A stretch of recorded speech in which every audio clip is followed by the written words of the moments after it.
प्रणाम बच्चों, कैसे हो आप सब। आई होप आप सब बहुत अच्छे होंगे। हम वोकैब सीरीज में मोस्ट इंपोर्टेंट वर्ड्स देख रहे थे, तो आज के हम शॉर्ट वीडियो में इस 3 मिनट ये जो आपके लेंगे, इसमें बहुत कुछ ऐसा हम आपको सिखा के भेजेंगे। इसमें हमारे आज के मोस्ट वर्ड है, पॉपुलर वर्ड रिलेशन से संबंधित हो गए। अपन रिलेटिव का मतलब होता है संबंधी, है ना। तो रिलेशन का मतलब रिश्तेदार में अपन कौन कौन से वर्ड यूज करते हैं वो। इसमें पहला वर्ड है आपका गेस्ट। यदि कोई आपका अतिथि है तो उसको आप क्या बोलोगे इंग्लिश में? गेस्ट। ये हमारे गेस्ट। और तो उस इंसान के बीच और आपके बीच में कैसा संबंध हो गया? तो वो गेस्ट का संबंध हो गया, अतिथि का। अगला है टीचर। टीचर का एक छात्र और एक अध्यापक के बीच में टीचर, तो ये हो गया अध्यापक। अगला टीनेंट। टीनेंट होता है किराएदार, TENANT। टीनेंट होता है किराएदार। ये स्पेलिंग अक्सर पूछी जाती है। मिस्ट्रेस होती है, मिस्ट्रेस। मिस्ट्रेस होती है उपपत्नी। अगला वर्ड प्रीसेस्टर। प्रीसेस्टर होता है आपका गुरु, ठीक है ना, उसे बोलते हैं प्रीसेस्टर।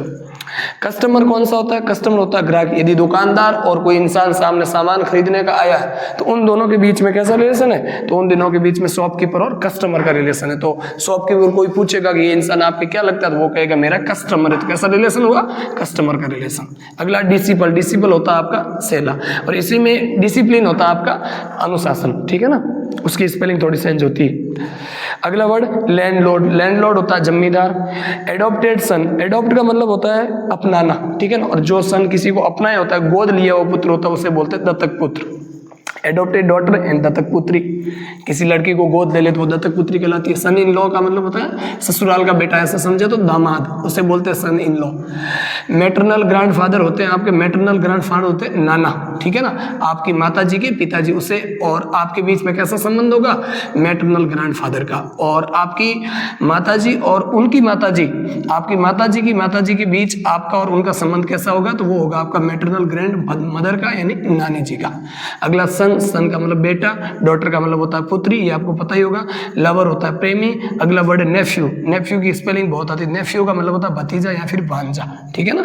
इसमें एक वर्ड और नहीं लिखा, कजन। कजन का मतलब होता है ससेरा, भाई बहन कोई भी।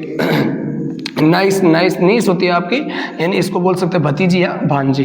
अगला पेटेंट। पेशेंट। पेशेंट रोगी। डॉक्टर और रोगी के बीच में संबंध कैसा हो गया? पेशेंट का।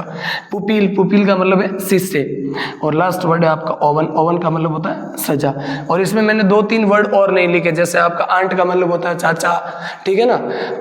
अंकल, सॉरी, अंकल का मतलब होता है साचा, और आंट का मतलब होता है साची, ठीक है ना। तो जय हिंद।